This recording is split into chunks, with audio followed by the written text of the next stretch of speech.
Hello, everybody. Thank you for tuning in with V. There's just some things that I want to talk about. Hopefully, you'll enjoy it.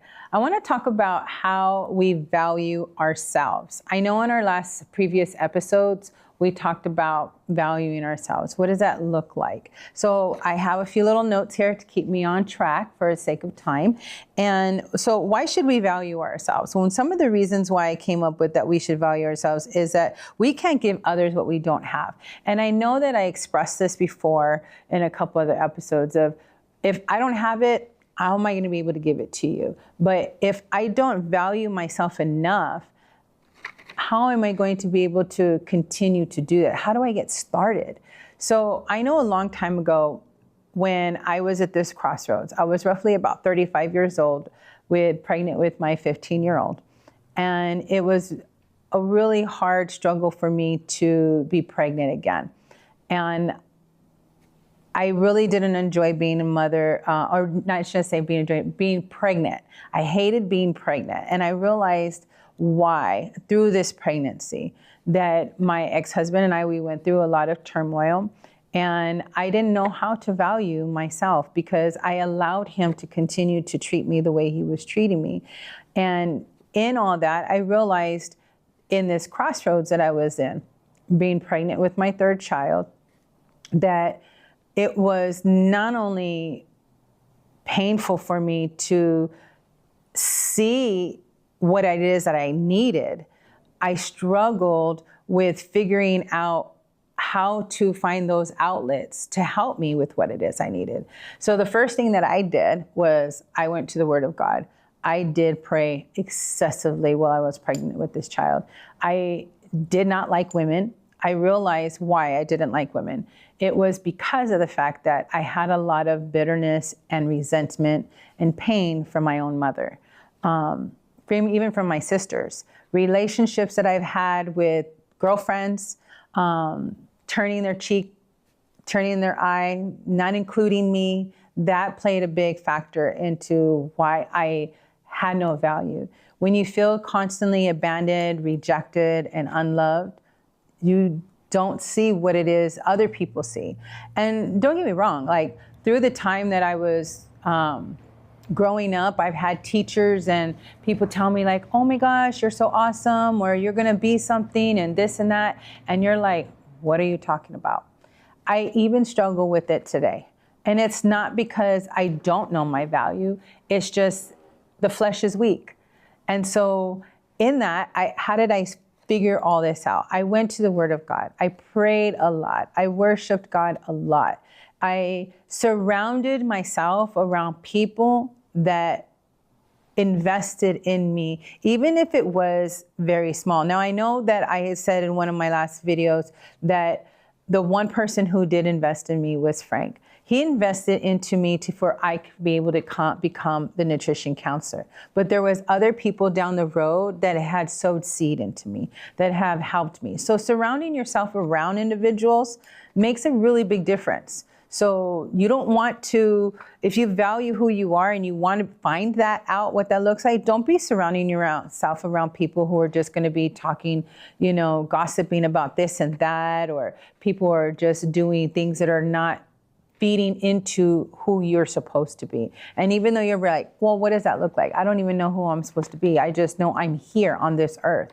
Well, my son tells me this all the time, like, why am I this person? Why do I have to be the one? And it's like, why not? If we just turn it a little bit and say, why not me? Why not me be the one that God is going to use? No matter what the magnitude is, whether you're the person cleaning the toilets or you're the person up on the pulpit, teaching somebody something new and awesome. Of course, today everybody wants to be what is it called? An influencer, right? And they want to influence somebody. But are you influencing them in a positive way?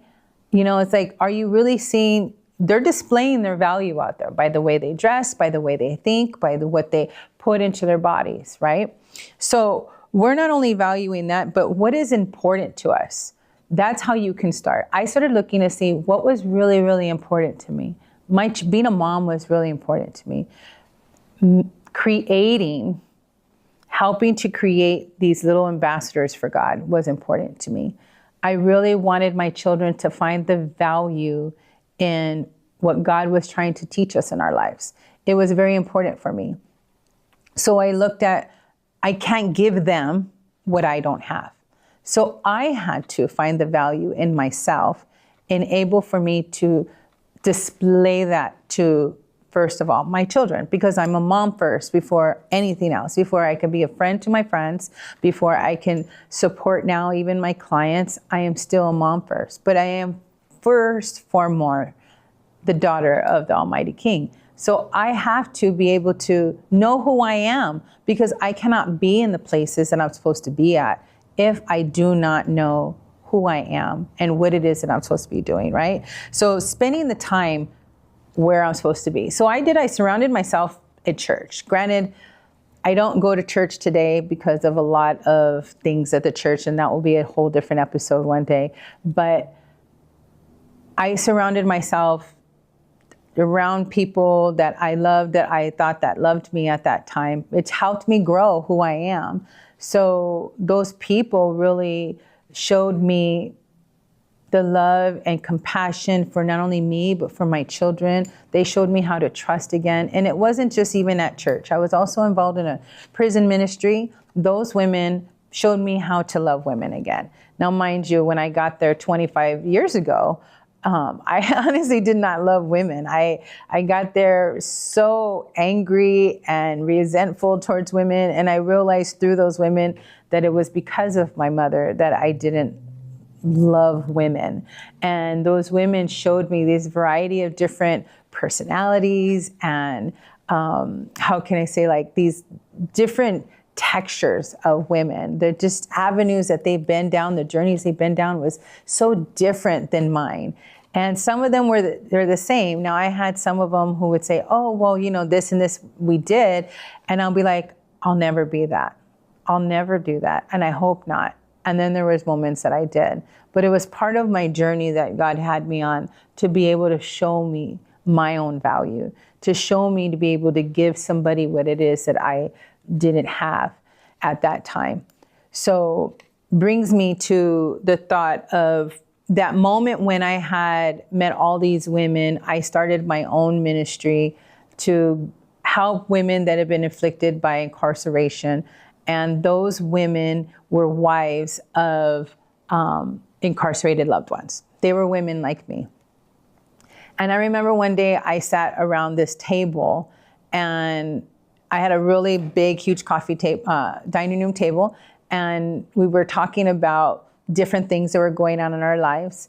And maybe some of those women might be watching this episode one day. And each thing some of the things they were going through, I was like, God, I can't relate.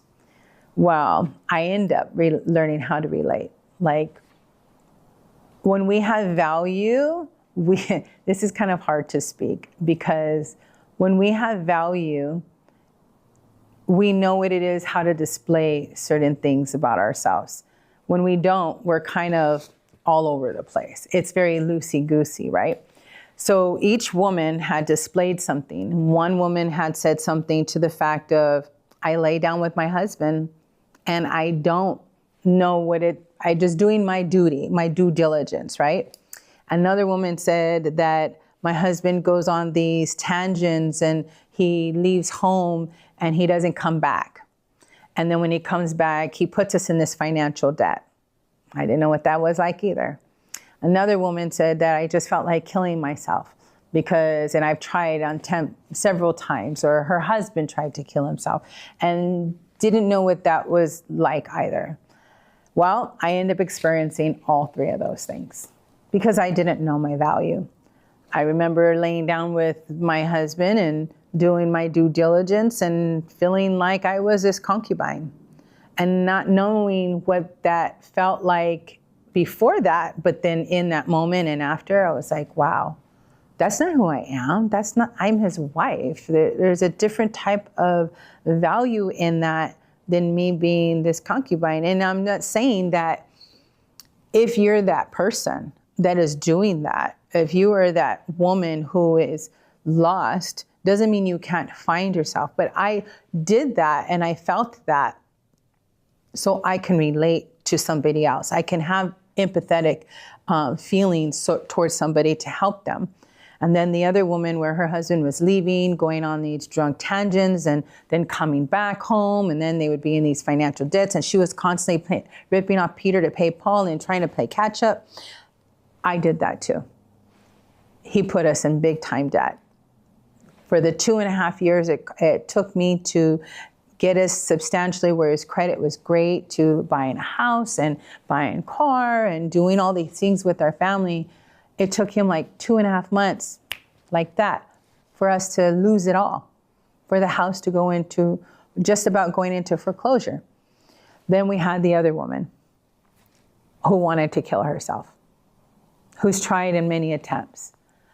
At that point, I thought I was a strong woman, that was never going to happen to me. Well, it wasn't too long after Keone came home from the hospital, right before my grandson was born, that I decided to hang myself. It's not the best thing to talk about, but I lost that value. I had no idea who I was. I remember putting my son in the carrier, the one that I spent a month and a half at the hospital with, that stood at the hospital for 5.5 months. I remember putting him in the baby car seat and putting him in the hallway and closing the door. I don't even remember where my 15-year-old was at that time. He was only 4 years old. I don't remember where he was. I remember that my son was still home, and he wasn't, my older son, and he wasn't in the army, and he was in the room with my daughter-in-law, who was just about to give birth the next month to my grandson. So in between the time that my son came home and the exact month that my grandson was born, I decided to take my life because I didn't know my value. And this is the first time I'm ever really telling a lot of people, everybody will know. It's not something that I am proud of, but I am grateful to the fact that God showed me my value in that moment, that I was worth more than anything. And I remember the day that I kicked the chair off and the chair slid so far that my short legs eventually knew how to bring that chair back, and I was able to get myself off that door, my bathroom door in my bedroom. And it was the hardest thing for me to regroup in my thoughts, because I was like, who was that? I had no idea who I was in that moment. And I realized that I didn't have value. I did not know what that looked like. I didn't know who Virginia was. And that is probably one of the hardest things that I had to overcome in that season of my life. You might be that person. You might know somebody that's like that. And they're like, why am I here? You may not need to know why you're here in this moment. And this is where I also came to understand that I didn't have to know everything. And trust me, Virginia wants to know a lot of things. I want to know everything as much. I love information, but I feel like I have to know everything. And God says, no, slow it down, back it up. You don't need to know everything. And even with me trying to understand why I tried to take my life that day, I come to realize that I was allowing myself to be that vessel for the enemy to just strip so thin, sift me as that wheat to get to the value that I hold, which is my children. They have a purpose. I have a purpose. My ex-husband has a purpose. He still has a purpose. It's all up to us to fulfill those purposes. And the enemy will do anything he possibly can to knock you down in that purpose. And he tried with me. He didn't win, because I'm still here talking to you right now. But I put myself in positions and started spending time with people and locations where it was serving me a purpose. It was feeding into me growing. It's like a plant, right? You know, I mean, if we don't water the plant won't grow. So surround yourselves around areas where you can grow. You're not going to be hanging out with the same people. You're not going to be doing the same things. If you see that those things are not serving you any purpose, you need to opt out. It's just that simple. You may turn around and say, well, I'm stuck in a hard place. Then pray. That is your other outlet, is to pray. Like I've shared before, where I was trying to change my identity at one point in time, where I was going to leave my ex-husband. I didn't understand my value. I was looking for outsources. And that's okay if we're having other people help us. But just know that the person that you're having help you, make sure you see yourself in what they're trying to do, if that makes sense. You're going to try to see more than just what it is that they're doing. They're not going to be using you as a puppet. They're going to be helping you. They're going to help transform you. They're going to empower you and encourage you to be a better version of you. They're going to see you that you don't see, what you don't see when you look in that mirror. There's many times I was looking in that mirror and I didn't know. I didn't see a beautiful woman. I didn't see a beautiful girl when I was younger. I didn't think I was beautiful until I was about almost 30. No matter how many times people had said I was beautiful, no matter how many times people said that I was pretty. And it's true. I saw no value. And I come to realize that it was more deeper trauma that stemmed from my mom and my dad and what they did. And, you know, they spent more time and energy focusing on their drama that they were creating on themselves, things that was not happening, the woulda, coulda, shouldas. And it trickled down onto us kids. Me and my two sisters went through so many turmoils individually, and we're not even close as sisters today. It stems from the parents. You know, us as parents need to put into our children and teach them their value. Teach them what that means. Build that foundation for them. And I really feel that that's very important. So you'll be able to hear one day my son coming and sharing with you, or some of my children maybe, and you get to see what they're about to say about what it is in their perspective of valuing themselves. So, you know, what you spend your time and, as I said, and you spend money into, just going to show what you value, right? When you put your time and energy into going to the strip club, that's what you're valuing, right? If you're watching certain things on TV, that's what you're valuing. A lot of times we spend more time on our cell phones. It's the first thing we pick up when we wake up in the morning. That's what we're valuing. We're not caring about the EMFs that is destroying our brains. We're not seeing how that's destroying the cells of our body. We're not seeing how it's not giving us enough sleep that helps us produce things in our bodies to keep it more functioning. We're not looking at those things. We're just like fiending for that, right? This is what we want. And that is what we're putting value into.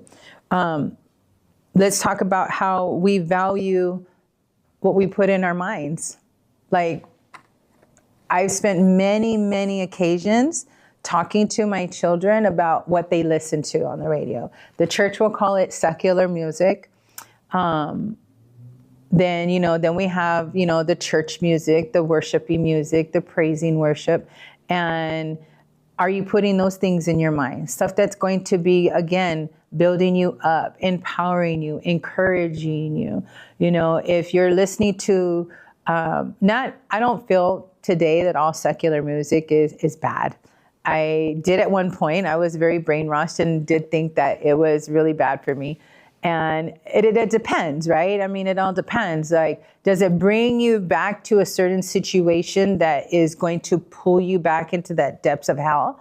Or is it going to uplift you and be like, yeah, I remember this was so cool. I just felt encouraged. It was a great time of my life. And now you're boosting all these endorphins and you're just feeling so great. Or is it going to be something completely off the chain where you're just going to go, whoop? So you got to look at what it is that you're doing. What are you listening to? The places and locations that you're putting yourself into. I tell my children, and I've always told them, look at the friends that you have. Are they empowering you? Are they investing in you? You are who your friends are. It's kind of like the old saying, you are what you eat. But I take it deeper as a nutrition counselor and say, you're not only what you eat, but how your body functions with what you eat. Because not everybody can have a cheeseburger today, right? Not, but if you're constantly throwing crap in your body, that's what your body's going to become. Because later down the road, you're going to have the diabetes and the high blood pressure and the high cholesterol. And, you're going to have aches and pains and high inflammation and chronic diseases. This is what you're valuing right now. So it's important that we teach our children and teach the young people today how to value themselves. Then we can't just live in that motto that I've heard so many times. Well, live it up today because you're not going to be young forever. Yes, you're going to be forever an adult. Absolutely, 1,000%. You're going to be an adult majority of your life. But doesn't mean destroy your childhood or destroy your body enough to where your adulthood is destroyed, right? It's the same thing as like we're only a child for so long, so live to be a child. But don't shove junk food down your throat. Perfect example. Yesterday we were at the air show, and this child had to be about maybe about no more than 13 years old. This kid was morbidly obese. And my husband and I, we were like, we want to just slap the parent. It's not the child's fault. It's not the child's fault because they're giving him all this food. They're giving him the junk food, whatever reasons to keep them quiet. Now, maybe the parents have some challenges in life, right? Maybe they haven't been taught. But this is the whole point of doing this, is to teaching the parents so they can help their child, so it could help the generations down the road. It's like one thing that I made a solemn vow to myself was I wasn't going to have fat kids. That might sound offensive to some people.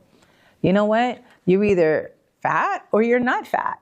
There's like really not in between. And some people will say that I'm fat. Well, I am overweight and I'm still working on it. And I'm working on it from within. And people see me today, they're like, oh my gosh, you've lost a lot of weight. I had someone tell me again on Saturday, wow, you're losing more weight and you look great. What are you doing? You know what? I'm eating to my own bio-individuality. So I'm teaching my children to value themselves, to eat according to what their bodies need now. And we're just not taught that. I was never taught that. So how could I have taught it to the first generation that I birthed, right? So when I look at those things, I taught my daughter and my older son how to value themselves where I was at. I realized when I was pregnant with that third child that I could only give my children with what it is I have. I don't recall where I heard this or where it stemmed from. I just know that I couldn't give them what it is that I don't have. And I went on this rabbit hole to learn as much information as I possibly could, because I knew that the only child, I only thought I was going to have one more, but that one child I had that was inside me, I was going to give him the best version of me. And it was crazy because I had that thought, and my older son told me, Mom, my brother's going to have the better version of you, the best part of you, the best part of Dad. And even though he's, their father's not in their life today, they didn't get the best part of him. Maybe one day they will, but right now they're getting the best part of me because of the fact that I spent countless amount of time and absorbing as much information as I possibly can to be able to give it to them. So we talk about stuff like our investments. We talk about retirement. What does that look like? We talk about learning things now. My 15-year-old, when he was about 11, he was like, why are you volunteering me up for stuff? And I'm like, because you need to learn it. You needed to be on your resume. You needed to just have experience. And he didn't like it at first. And I'm like, go talk to that person, go do this. And he's like, why? Why do I gotta do this? I'm like, you'll know one day. And now at 15, he has no problem going to speak to people. He has no problem seeing an elder person that needs help, picking up their groceries and taking it to their car. He has no problem being that helping hand. Where did that stem from? Right here. And that is what we need to do. When we start showing them, and then they start seeing value, that this person needs help. I value myself enough to be and care that I'm going to give out that cariness. I'm going to value who they are. They've had a long life. They can't pick it up. They need help to go on. So that is what we're doing. I'm teaching my children. My husband and I now are teaching my children how to be better men, how to be great ambassadors, how to value who they are and what it is they're supposed to become. Because if they can't value what it is they're doing right now and the little things that they are, they're not going to be able to see all those big things. They're going to get caught up in that, and it's going to destroy them and sift them again. That is going to be the enemy's second round to being able to do that with them. And I don't want that as a mom. You know, I think that when we fall short, we have to be able to know when to pick up our cross, because we will all fall short. We're not exempt from it. We're all human. And when we do fall short, like, you know, if you're eating great and then all of a sudden you decide to go have a cheeseburger. Been there, done that. Sometimes I still do it, to be honest. Doesn't mean I don't know how to pick up myself and keep going. I know now what herbs to eat. I know how to, you know, like, okay, that was a one-time deal. Maybe it was a birthday party. Maybe it was a fellowship or something like that. But my goal is to get to a point in my personal life where I don't eat foods that are inflammational, mucus forming, pus forming, no refined sugars at all, which I don't really eat very many refined sugars at all. But, you know, the other day my son gave me some agua fresca and I went and drank that. I was like, oh, that's some white sugar right there. That's refined sugar. So, you know, I can't say I'm completely 100% because I did have a sip of it the other day. So meaning being able to say, no, I don't want it at all. I'm good. Thank you. And I'm getting there, and it takes time. So we can't beat ourselves up about not being there because we're trying to be so strict. But when we value who we are, we know take those little baby steps to be able to get to it is where we want to be. I hope this episode really touches the heart of somebody, because I really come to share every part of my life, my trials and tribulations, to help those individuals out there, even if it is just one. Because I just want to end with my motto is very, very simple. It's better to stay well than to get well. See you soon. Please subscribe and share and like, and feel free to comment anything that you like. We'll talk to you soon.